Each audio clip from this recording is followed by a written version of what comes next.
So, hello ma'am, hello classmate. So, we are the group reporter and we will be reporting the accountability, responsibility, and liability of officials managing government funds. So, the concept of accountability. So, what is accountability? Accountability springs from the principle that public office is a public trust. So, meaning, ang mga opisyal ay dili amo kundi mga tigpasalig lamang. So, accountability involves three parties. First is state or government, also called the trustor or owner of all public resources. No, so meaning an state or government kuno or the trustor is sila ang tag-iya ng mga public resources or mga yaman or like for example mga kwarta, lupa o uban pa. So next is the public officer called the trustee or accountable officer in whom public resources are entrusted for the benefit of the general public. So uno sab kuno yung public officer or ginatawag na trustee. So sila ang gisaligan na muhawid ng resources para gamiton sa kadayawan or para sa mga katawhan. So, next is the people beneficiary for whose benefit public resources are intended. No, sino sab ko na yung mga beneficiary or the people beneficiary? So, kita ang mga beneficiary. So, kita ang kinahanglan makinabang sa mga pondo o serbisyo ng gobyerno. No? So, ang pagalaong na ang kwarta ng katawan is ibalik isab sa katawan. So, next is financial accountability. So, what is financial accountability? Where the object is public funds and property. So, ano ko nin financial accountability? So, amo nin paggamit ng kwarta o mga resources ng bayan na dapat bisan piso ay kinahanglan may resibo o kinahanglan is gigamit sa sakto. Like for example, ang gobyerno is yag pagawas kibali or yaghatag ng 1 million peso para sa semento o mga para sa mga tambal. So ang accountable officer, like for example, ang municipal treasurer is kinahanglan niya ma-make sure na ang 1 million is exact na yagamit sa health center, wara kibali siya gibulsa. So next is political accountability, where the object is the sovereign power that is entrusted to the elected representatives of the people. So uno sab kuno ning political accountability. So is yaka-focus ang political accountability sa power na gihatag ng mga tao sa mga elected officials. So like for example, an mayor or president, is yaon responsibilidad nila na gamiton kibali ang ila power para sa interest ng public, dili para sa ila pangkaugalingon. Like for example, ang mga botante or kita is yag-elect kita ng mayor or trustee kay tungod minsalig kita na gamiton niya ang iya power para sa sakto na pamaagi. So let's proceed with the agency head. So, an agency head is the highest official in any government agency who is immediately and primarily responsible for all government funds and property pertaining to the agency. So, uno ko ng agency head, uno ko ng iya role or uno ko ng iya function. So, an agency head ay siya ang pinakataas na official sa agency. Like for example, ang secretary ng DepEd or mayor. So, siya kibali ang responsible sa tanan pondo ng iya opisina. So, next is the accountable officer. Officers whose duties permit or require the possession or custody government funds or property and accountable therefore for the safekeeping thereof. So, uno ini an accountable officer. So, sila ang mga tauhan ng actual na gahawid sa custody ng kwarta. Or like for example, ang treasurer or cashier, sila ang direct na kumbaga responsable kapag may yawara or like for example may sila kibalian hanapan So, like for example, ang sa accountable officer. So, ang municipal treasurer ay kinahanglan ma-make sure na ang 1 million og exact na ay kibali ang 1 million niya gamit sa sakto na pamaagi og dili kibali niya ibulsa, or sa laktod pa is kinahanglan maiya transparency. So, next is responsibility. Holding people answerable to someone for doing specific things according to specific plans and timetables to accomplish tangible performance result. So, responsibility or responsibilidad is an paghimo ng trabaho na yatuman kibali sa plano. Like for example, ang pagtapos ng report. So next is accountability. Refers to the state of being answerable for the discharge of a duty. So ang accountability ay kibali siyaan mag-explain o siyaan mo atubang ng mga consequences ng iya mga decision o mga responsibilidad. So let's proceed to the accountability. Other term of accountability: answerability of every public officer whose duties permit or requires possession or custody of government funds or property, manual on certificate of settlement and balances. So, ang accountability ko is amo ng responsibilidad ng bawat opisyalis na gahawid ng kwarta ng resources ng government na kinahanglan niya mag-explain o maghatag ng report kung giuno ini niya paggamit according sa manual on certificate of settlement and balances. So, kinahanglan is hinlo o plastar ang mga even cent or sentimo nan gihawidan niya. So, next is liability. Embraces all obligations which a person is bound to discharge or meet either in law or in equity. So, ang liability ko is amo ko ni ang gapokus sa tanan obligasyon or utang na kinahanglan bayran ng isa ka tao according sa balaod or balaod na mayahimo kibali na sayop or yawara is nga din ako numusod ang mga consequences or parusa or ang pagbayad or sa laktod pa is kinahanglan niya mag fines.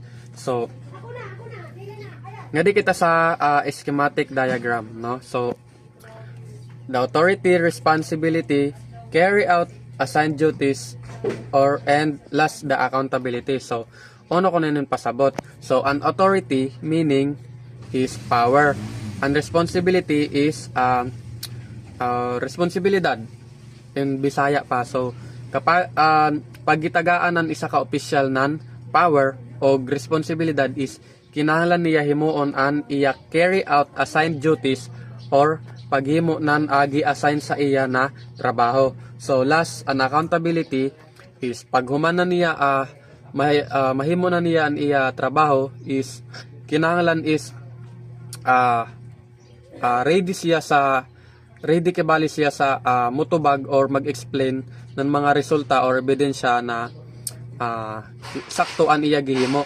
Kibali if ever man hanapan siya ng transparency is maiyay katubag og ma-explain niya pagkadyaw kun ono an iya gihimo. So let's proceed the functions of the head agency. First is develop and install the internal control structure of the agency. So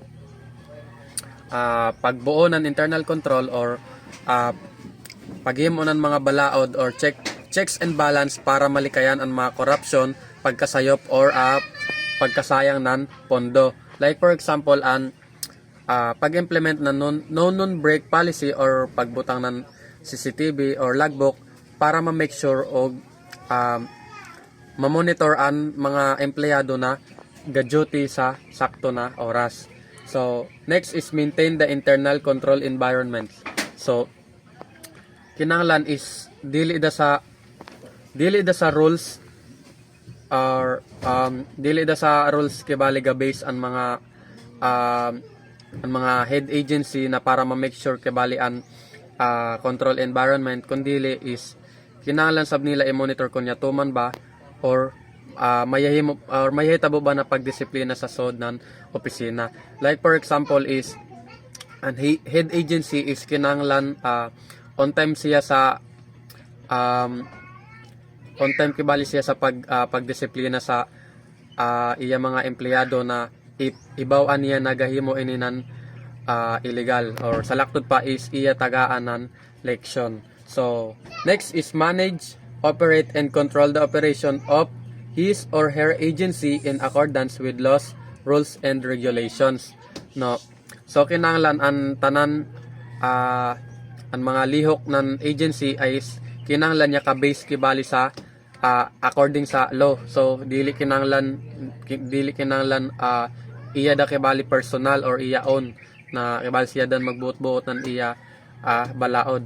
Like for example kung magpalit ng computer and agency is kinahanglan is moagi ini sa public bidding according sa Procurement Law or Republic Act 9184.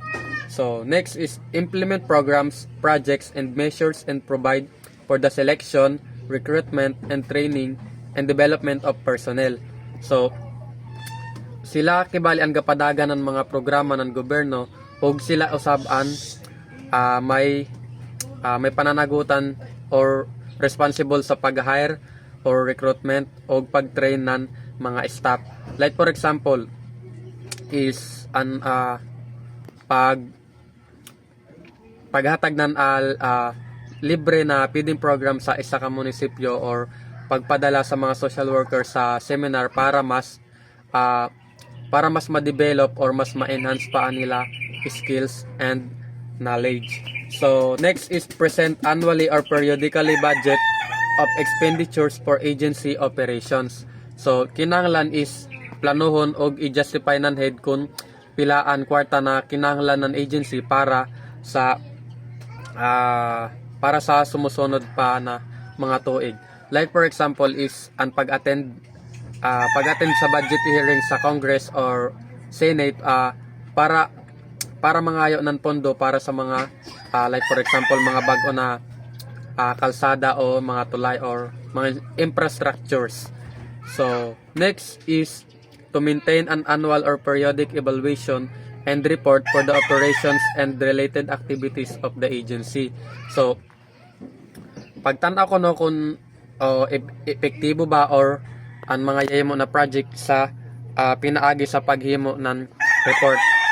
Like for example, paghimo ng annual report na gapakita kon pila ka thousand ng tao ang yatabangan ng agency sa sod sa isa ka tuig. Next is coordinate all support services and avail of appeal procedures to improve these services and ensures the proper use of management tools and resources. So pagplaster ng mga gamit or sakyanan sa tao para dili sila mag-iya-iya paggamit nan or maplaster kay bali ang paggamit nan resources, dili sila mag iya-iya. Like for example, pag make sure ng mga service vehicle ay gigamit para sa trabaho, dili sa personal na mga panaw ng mga empleyado. So next is establish linkages both public and private. So yon pakig-connect sa iban or sa lain na agency or mga private company para sa mga partnership. Like for example, yakig partner ang LGU sa private hospital para makakuha ng discount ang mga ang mga pobre or waray kwarta na mga pasyente. So last is supervise the accountable officers under his or her control to assure compliance to existing laws, rules, and regulations. So, ang head is kinanglan iya sabtan-awon an official na gahawid ng kwarta or cashier, treasurer, or accountant para ma-make sure na dili ginakurakot ang pondo. Like for example, pag-review sa mga financial statement, adisar ini ipasa or ipasa sa COA or sa Commissions on Audit. So that's all for my part. Thank you. So for my topic, I will be discussing about the laws and regulations on accountability, responsibility, and liability for government funds and property. So first, let me introduce to you the PD 1445. So what is Presidential Decree number 1445? So ang PD 1445, also known as the Government Auditing Code of the Philippines, so it is a law issued in 1978. It provides rules on how the government money and property should be handled, managed, and audited. So in simple terms, ini na law is gina make sure niya na ang public funds are used properly and legally. Gina-imply sa Banana Law ang na may accountability if ang government funds is mawara or ma-misuse ng government officials or employees. So, let's proceed. So, number 1, head of government agency and all those who exercise authority over financial affairs, transactions, and operations of the agency take care of the management and utilization of government resources, safeguard against loss or wastage to ensure efficient, economical, effective operations of the government, Section 2 and 4. So, ang head of government agency is sila ang pinakataas na official. Ginahandle nila ang mga financial matters, like sila ang responsible sa pag-manage ng mga government funds and properties na gina-intra sa ilan ng agency. So, examples ng head agencies is the Secretary of Department of Education, DepEd, Secretary of Department of Health, Commissioner of the Bureau of Internal Revenue or BRR. So, basically, ang ila obligation is i-manage and i-ensure na ang government funds is ginagamit siya sa sakto for its intended purpose. So, ang head of agency, they are also accountable sa tanan nila na ginahimo sa funds o property sa government. So, importante siya because accountability starts from the top. So, if ang mga leaders ginamanage nila ang funds ng tama and ginasunod ang law, ang whole agency is more likely na masunod sa ila good financial practices. So, in short, good leadership promotes transparency and responsibility and also trust sa government. So, next one is expenditure of government funds in violation of law shall be personal liability of the official or employee directly responsible. So, if ang government funds is gigamit in violation of law, ang official or ang employee na directly involved or responsible will be personally liable. So, this means kinahanglan niya ibalik ang amount na pagagasto niya illegally. So, let's say for example, so if ang official is gigamit niya ang government funds to buy personal items like a car or mga luxury goods, so they can be required to repay that money. So, ini na provision is gina-ensure na ang tanan public officials, they cannot misuse public funds without consequences. So, gina-protect niya ang taxpayers' money from the corruption or abuse. So, next one is, every officer accountable for government property shall be liable for all losses, damages, or deterioration occasioned by negligence in keeping use of the property, Section 105. So, any accountable officer is liable if ang government funds or ang property is nawara, na damage because of negligence or kapabayaan. So, when we say negligence, it means failure to exercise proper care. So, ang officer na responsible or involved, of course, required kayo na panagutan niya na ang iyan nawala or na damage. So, for example, if ang kwarta nawara kay tungod wala siya ma-secure ng tadong or ang equipment is na damage due to improper handling, so ang officer or employee na responsible is kinahanglan gid niya panagutan ang iya damage or bayadan. So, let's proceed sa number 4. So, person accountable immediately notify the Commission on Audit when loose occurs within 30 days, present his application for relief. So, if may nawara na government funds or property, ang accountable officer is kinahanglan niya immediately inform ang Commission on Audit or COA within 30 days. So they must apply for a relief if nagtuo siya na YA sa.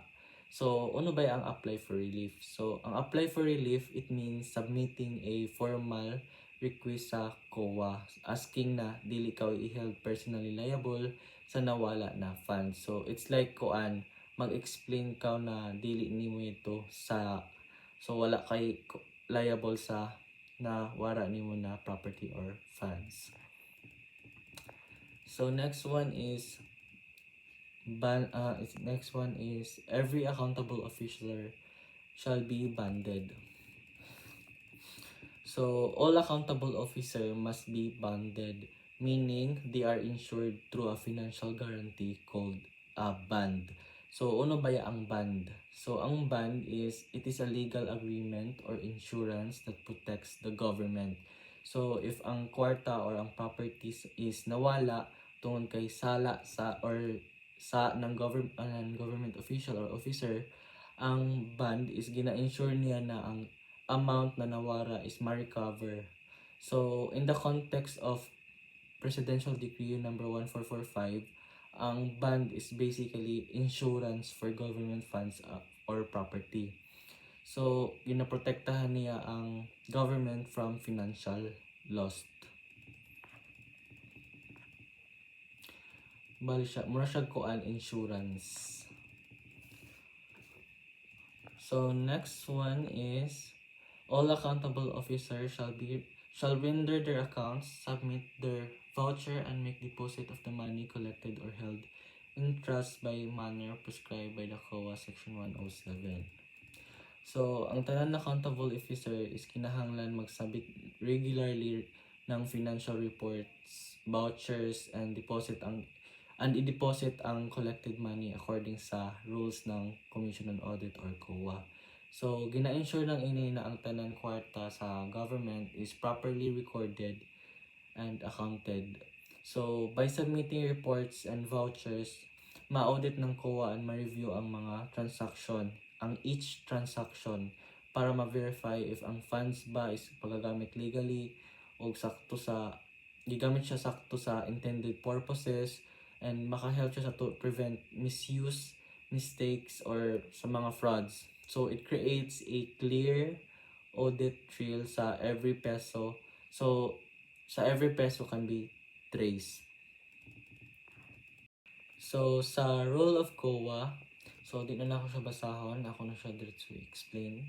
So, ang Commission on Audit or COA it plays a very important role in ensuring accountability in government.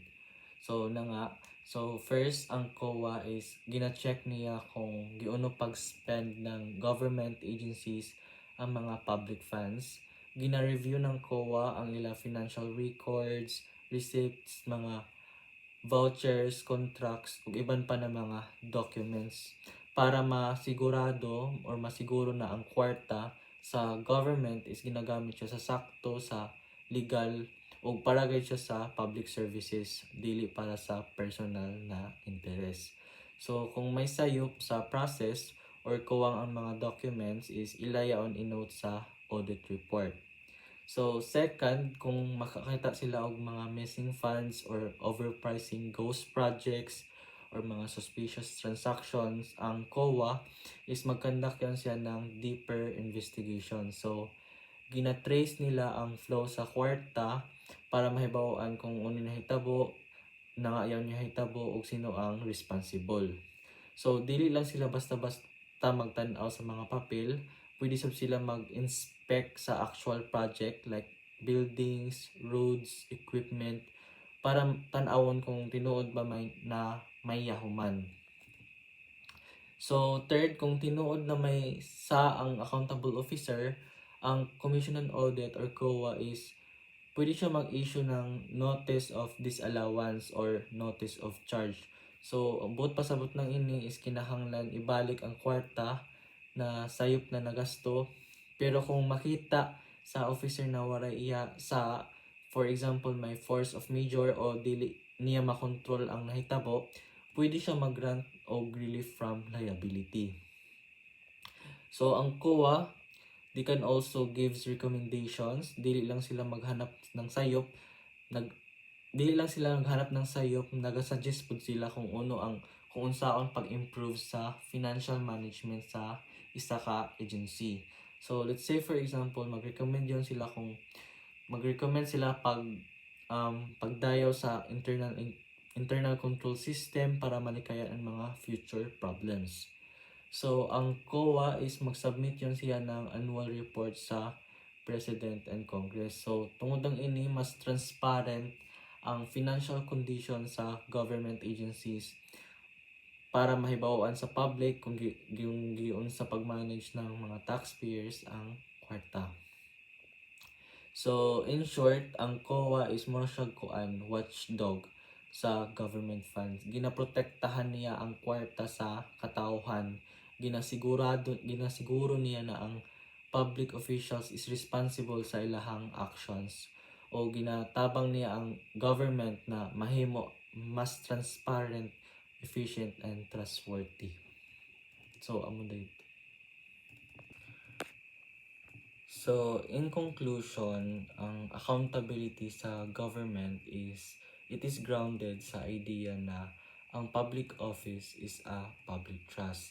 Meaning, public officials must always act for the benefit of the people and not for personal gain. So, may different forms ng accountability including financial accountability in managing public funds, and political accountability in exercising authority. So, ang agency head is responsible sila for establishing a strong internal controls, while ang mga accountable officers kay personally liable sa mga mawala caused by negligence. So, ang officer is dili niya pwede likayan ang responsibility for illegal acts ordered by superior unless they formally object in writing. So, for the overall, ang accountability, it protects public resources and strengthens public trust in the government.